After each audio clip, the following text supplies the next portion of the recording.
அன்பான உறவுகளுக்கு வணக்கங்க. இங்கே சித்தப்பா பண்ணுற சேட்டையெல்லாம் பொறுத்து பார்த்த நம்ம விஜய் இனிமேல் நீங்கள் கம்பெனி பக்கமே வரக்கூடாது அப்படிங்கிறாங்க. என்னப்பா விஜய், நேற்று வந்தவங்களை நம்பிட்டு இந்த சித்தப்பாவை நீ துரத்துறியா? என்னது, நீ எனக்கு நல்லது பண்ண போறியா? நேற்று வந்தவங்க கூட எனக்கு நல்லது பண்ணலாம், ஆனால் நீ என்னென்ன பண்ணீங்கன்னு எனக்கு நல்லா தெரியும் சித்தப்பா. இங்கே பாரு விஜய், அப்புறம் நீ என்னோட இழப்பை நீ ரொம்ப சந்திக்க நேரிடும் அப்படின்னு சித்தப்பு சொல்ல, வேணவே வேணாம், மரியாதை கெட் அவுட் அப்படிங்கிறாங்க. அப்போ சைட்டு ஒர்க்கு கூட அப்படிங்கிறாரு. ஐயோ போகிறீங்களா என்ன அப்படிங்கிறாங்க. சரிப்பா சரி, என்னை துரத்திட்டில்ல, உனக்கு இருக்குடா கச்சேரி அப்படிங்கிற மாதிரி வீட்டுக்கு போயிட்டு பொண்டாட்டி காலை பிடிச்சிட்டு கட்டி பிடிச்சிட்டு அழுகுறாங்க சித்தப்பேன்.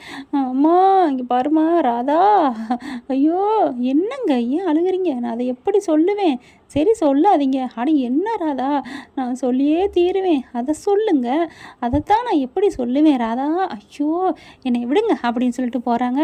ஐயோ மாமா பிடிப்போம், இல்லை ஹைத்தை பிடிப்போம், ஹைத்தைக்கு தான் கொஞ்சம் பாசம் இருக்குது அப்படின்னு போயிட்டு ஹைத்தைக்கிட்டு போயிட்டு, அத்தை உங்கள் பேரன் விஜய் என்ன பண்ணான்னு தெரியுமா, என்ன பண்ணார் அப்படின்னு அசால்ட்டாக கேட்க, அடி பாவிகளா, இந்த வீட்டு மருமையை இத்தனை நாள் அங்கே இருந்து குப்பை கொட்டியிருக்கிறேன், குப்பை கொட்டினேங்கிறத விட நல்லா தின்னு வைத்த குப்பையாக்கணுன்னு தான் சொல்லணும், அப்படி தானே சொல்லுதுன்னு தோணுது ஃப்ரெண்ட்ஸ்.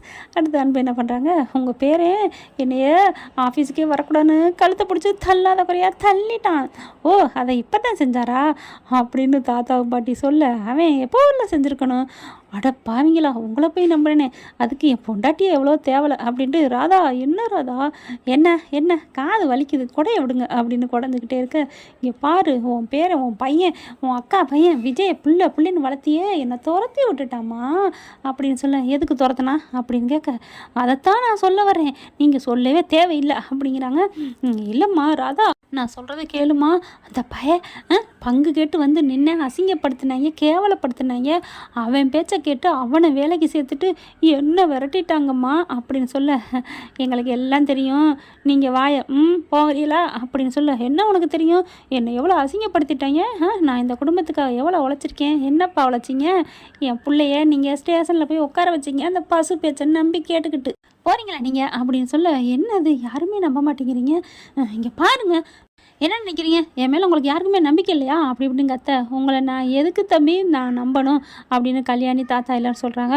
அங்கே எனக்கு அவ்வளோ கொடுமை நடந்திருக்கு, என்ன கொடுமை இங்கே பாருங்கள் அப்படின்னு மொபைல்லேருந்து காமிக்கிறாங்க. பார்த்தோன்னா ஐயோ நம்ம வர்றதுக்கு முன்னாடியே நம்ம ஓசையை முன்னாடியே அனுப்பிட்டான் போல இருக்கே அப்படின்னு பார்க்க எல்லாம் எங்களுக்கு தகவல் வந்துருச்சு. அட ஆமாங்க, அன்பு போன கையோட காவேரி என்ன பண்ணுறாங்க, பாஸ் உங்கள் சித்தப்பா சரியான ஆளுச்சு பாஸ், அதனால் என்ன பண்ணணுமா அப்படின்னு கேட்குறாங்க விஜய். என்ன பண்ணணும், நம்ம தகவலை முந்தி அடிக்கணும் பாஸ், அதாவது யானை வரும் பின்னே அப்படிம்பாங்களே மணி ஓசை, சூப்பர் அதுக்கு என்ன பண்ணணும், இந்த வீடியோவை நம்ம தாத்தாவுக்கு அனுப்பி விட்ருவோம், தாத்தாவுக்கு அனுப்பி பாட்டிக்கு அனுப்பி ஆமாம் அவங்க சித்திக்கு அனுப்புவோம் அப்படின்னு சொல்ல, ஓகேடி என் பொண்டாட்டி, எப்படி காவிரி இதெல்லாம் உனக்கு தோணுது, ஏங்க உங்ககிட்ட எத்தனை வருஷமா, என்னது ஏங்கிட்டே இல்லை நம்ம வீட்டில் அந்த உங்கள் சித்தப்பூட எத்தனை வருஷம் பார்த்துட்ருக்கோம், அவர் என்ன பண்ணுவார்னு நமக்கு தெரியாதா என்ன, என் செல்ல பொண்டாட்டி எல்லாமே அறிவு தான், சீக்கிரம் ஃபார்வர்டு பண்ணு, இந்த ஆள் மின்னல் வேகத்தில் போவேன் அப்படின்னு சொல்லிட்டு எல்லாத்தையும் அனுப்பிட்டு அதுக்கப்புறம் மெசேஜும் போட்டுறாங்க. இங்கே பாருங்கள் உங்கள் வீட்டுக்கார் சித்தப்பா இப்படி பண்ணியிருக்காரு பாருங்கள் சித்தி தாத்தா பாட்டி, அந்த பையன் நல்ல பையன் வேலையை கெடுக்கிறாரு, அதனால் நான் போக சொல்லிட்டேன், அவர் ஏதாவது காய்ச்சி முச்சுன்னு 1க்கு 2 10 வச்சா போட்டு விட்டாருன்னா நீங்கள் அதை பற்றி பெருசாக எடுத்துக்காதீங்க அப்படின்னு மெசேஜை போட்டுறாங்க. போதுமா, இதுக்கு மேலே நான் உங்களை என்ன பண்ணுறது அப்படின்னு ராதா கத்துறாங்க. போச்சு போ, நம்ம இனி ஒன்றும் பண்ண முடியாது, டே அன்பு வாழை சுருட்டிட்டுருடா, அப்புறம் 3 வேளை சோத்துக்கு நீ தெருவில் நிற்கணும் அப்படின்ட்டு, இல்லை அது அப்படின்னு இப்படி மழுப்பிக்கிட்டு அங்கிட்டு ஓடிடுறாரு அன்பு. ஏறாதான் உன் வீட்டுக்கார் இப்படி பண்ணுறாரு அப்படின்னு கல்யாணி புலம்புது. நான் என்னம்மா பண்ணுறது, பாரு அந்த வீடியோ எடுத்து அனுப்புனதுனால நம்ம நம்ப வேண்டியதாக போச்சு, இல்லைன்னா உன் புருஷன் சொன்னதை நம்பிக்கிட்டு அங்கே புள்ளத்தாச்சி பாவம் அந்த காவேரி விஜயும் வருவாங்க, அதுங்களை பிடிச்சி நம்ம திட்டிக்கிட்டே இருந்திருப்போம், அதுக்கப்புறம் வீடியோ இப்போ பாரு 2ஆவே இருக்கும், தேவையாது அப்படிங்கிறாங்க. அடுத்து வேலை முடிஞ்சிட்டு விஜயும் காவேரி வர்றாங்களா, சித்தப்பா அப்படி அப்படின்னு திரும்புறாரு. என்ன சித்தப்பே பல்பு, அப்பா வெளிச்சம் பயங்கரமாக எரியுதே, நீங்கள் வாங்கின பல்பா அப்படின்னு சொல்ல, சித்தப்பா பார்க்குது, போப்பா போ உங்கள் காட்டில் மழை பெய்யுது, அதனால் நாங்கள் பல்ப் வாங்கினதான் சொல்லுவீங்க, காலம் வரும்ப்பா நீங்களும் பல்ப்பு வாங்குவீங்க, பரவாயில்ல சித்தப்பா. நானும் கூட இப்போ கூட தான் பல்ப் வாங்கிட்டு வந்திருக்கேன் பாருங்கள். ரூமில் அப்படியே மைல்டாக அப்படியே ஒரு ரம்யமான விடிலம் வேணும்னு என் பொண்டாட்டி செல்ல பொண்டாட்டி கேட்டா. ஏன்னா ரொம்ப பெருசாக இருக்கான் விடிலாமு, அதனால் வேணாம், ரொம்ப லைட்டாக வேணுட்டா, அதனால் வாங்கிட்டு வந்தோம். நாங்கள் வாங்குகிற பல்ப் இருக்கே அது யூஸ் பண்ணுற பல்ப்பு, ஆனால் நீங்கள் வாங்குகிற பல்ப்பு சொல்ல வேணாம். சரி விடிச்சு தப்பு, ஏங்க வாங்கங்க, பார்த்தீங்களா என் பொண்டாட்டி கூப்பிடுறா, நான் வரேன் சித்தப்பு அப்படின்ட்டு, என் தங்கச்சி தப்பு வரேன் பாய் அப்படிங்கிற போடா அப்படின்னு சொல்லிட்டு நிற்கிறாரு.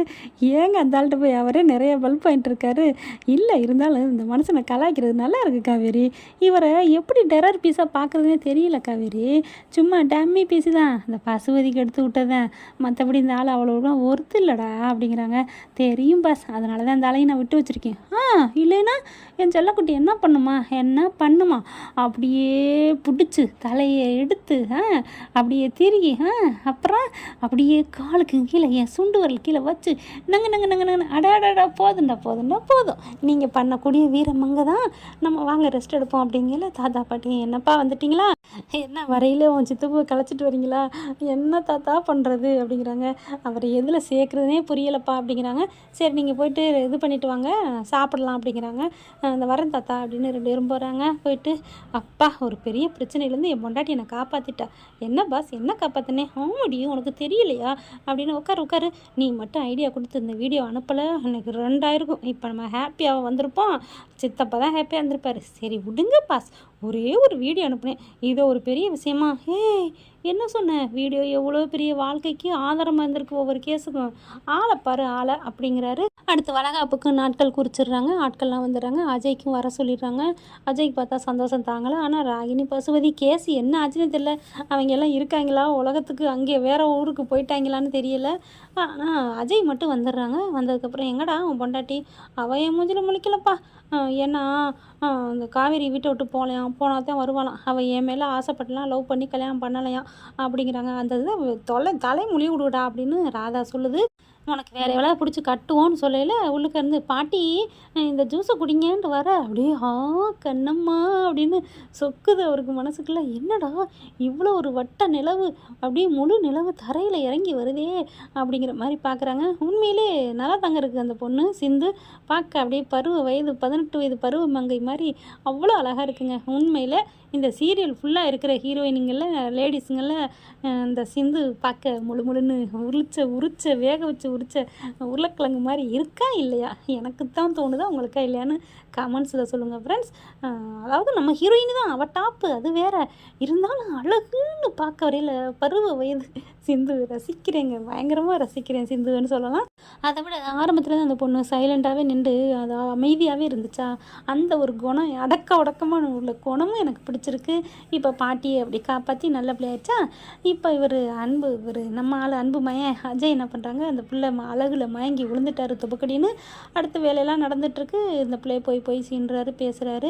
இங்கே பாருங்கள் இதெல்லாம் என்கிட்ட வச்சுக்காதீங்க அப்படிங்குது. ஏன்னா அந்த பிள்ளை கஷ்டத்தில் இருக்க குடும்பம், அதனால் வேணாவே நாங்கள் தான். ஆனால் இவன் போய் பேசுகிறான், ஏங்க அவங்கள எனக்கு ரொம்ப பிடிச்சிருக்குங்க அப்படிங்கிறான். இங்கே பாருங்கள் இதெல்லாம் என்கிட்ட பேசாதீங்க அப்படிங்குது அந்த பொண்ணு. ஒரு கட்டத்துக்கு மேலே என்னடா நடக்குதுங்க அப்படின்னு அன்பு வேகமாக கோவமாக பேச, அப்பா அதெல்லாம் ஒன்றும் இல்லைப்பா அப்படிங்கிறாங்க.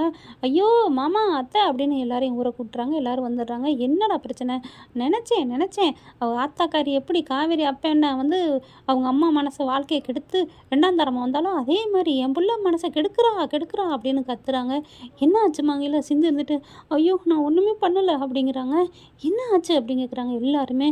அஜய் திருன்னு முழிக்க, இல்லையா நான் சொல்கிறேன் அப்படின்ட்டு அன்பு என்ன பண்ணுறாரு, என் பிள்ளைய உங்களை எனக்கு பிடிச்சிருக்கு, இந்த வீடெல்லாம் எனக்கு பிடிச்சிருக்கு, உங்கள் பொண்டாட்டி தான் சரியில்லைல்ல, என்னை கல்யாணம் பண்ணிக்கோங்க, எனக்கு நீங்கள் மாமா மரம் தான் வேணும் அப்படின்னு கெஞ்சுறா, கூத்தாட்றா, பணக்காரி மயக்க பார்க்குறா, பணக்காரனை அப்படி இப்படின்னு கத்த.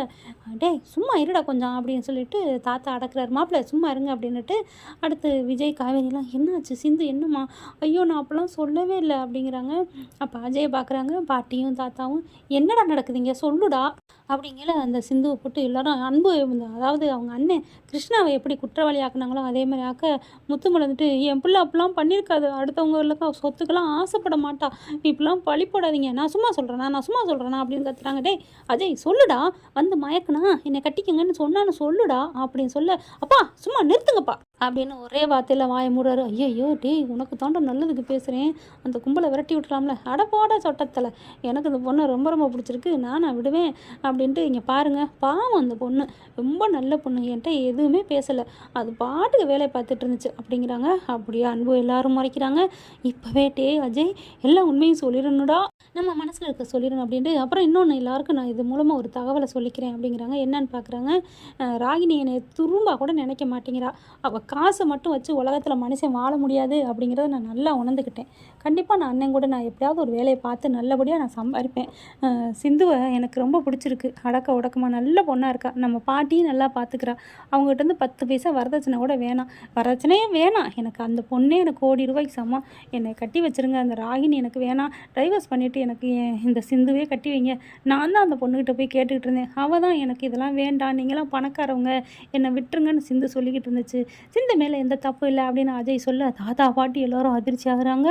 என்னடா அப்படி கேட்குறேன்ட்டு சிந்து அவங்க அம்மா முத்துமலைலாம் இங்கே இல்லையா, இதெல்லாம் சரிப்பட்டு வராதியா, ஏன்னா அன்பு சொட்டத்தலைன்னு பிடிக்கவே பிடிக்காது இல்லையா, நீ வா சிந்து அப்படின்னு கூட்டிகிட்டு போகிறாங்க. தாத்தா பாட்டி என்னை எப்படியாவது சிந்துவை கட்டி வைங்க பாட்டி அப்படின்னு சொல்லி கெஞ்சிக்கு நிற்கிறாங்க. என்னடா பண்ண சொல்கிற, நீ தான் பணக்கார மாமனார் பணக்கார பொண்டாட்டின்னு போனில்ல, அதை முடிச்சுட்டு வா, அப்புறம் வேணா விஜய்கிட்ட சொல்லி பார்த்துக்கலாம் அப்படின்னு சொன்னோன்னா, வேணா விஜய் காவேரிகிட்ட கேளு, உன் காவேரி உன் கொழுந்தியா வா கட்டி வச்சா, அவள் தங்கச்சி தானே போய் கேளு அப்படின்னு பாட்டி கோத்து விட்டுறாங்க. சீதா ராதாவும் அதே மாதிரி போயிட்டு அண்ணின்னு காவேரி பிடிச்சி கெஞ்ச ஆரம்பிக்கிறாரு அஜய். அண்ணி அதெல்லாம் இல்லைப்பா, இதெல்லாம் சரிப்பட்டு வராதுப்பா, உங்கள் அப்பா கிட்டலாம் பணக்கார மருமக அந்த ராயினியே, ஐயோ வேணாம் இதெல்லாம் ஆளை விடு, அதுக்கு பாவம் கஞ்சியை கூட குடிச்சிட்ருக்கு அப்படின்னு காவேரி சொல்ல, விஜயும் அதே மாதிரி சொல்கிறாங்க. அண்ணே நான் வேலையெல்லாம் பார்ப்பேனே, இனிமேல் நான் தெரிஞ்சிருவேனே, சிந்து எனக்கு ரொம்ப பிடிச்சிருக்கேனே, நான் நல்லா இருக்கணும் நீ நினைப்பில்லை, நீ தூக்கி வளர்த்த புள்ளனே நான் அப்படின்னு டச் பண்ணிடுறாரு விஜய் மனசை. அஜய் காவேரி என்ன பண்ணுறாங்க, ஐயோ நம்பிடாதீங்க ஏமாந்திராதீங்க அப்படிங்கிறாங்க. இங்கே பாருங்கள் அஜய் ஆளை விடுங்க அப்படிங்கிறாங்க. அண்ணி அப்படின்னு காலில் விழுகிறேன். அஜய் என்ன ஃப்ரெண்ட் இப்படிலாம் போகிறதான ட்ராக் இருக்குது, பார்க்கலாம் என்ன நடக்குதுன்னு. தேங்க்யூ. இந்த வீடியோ உங்களுக்கு பிடிச்சிருந்தா தயவு செய்து லைக் பண்ணுங்க. இன்னும் அப்டேட்ஸ்க்காக சேனலை சப்ஸ்கிரைப் பண்ண மறக்காதீங்க. நம்ம கிட்ட இருக்க எல்லா சேனல்ஸோட லேட்டஸ்ட் வீடியோ அப்டேட்ஸ்க்காக மேல ரைட் சைடுல காட்டுற லிங்கை கிளிக் பண்ணி வாட்ஸ்அப் குரூப்ல ஜாயின் பண்ணுங்க. உங்களிடம் விடைபெறுவது நான் உங்கள் மெஹர்.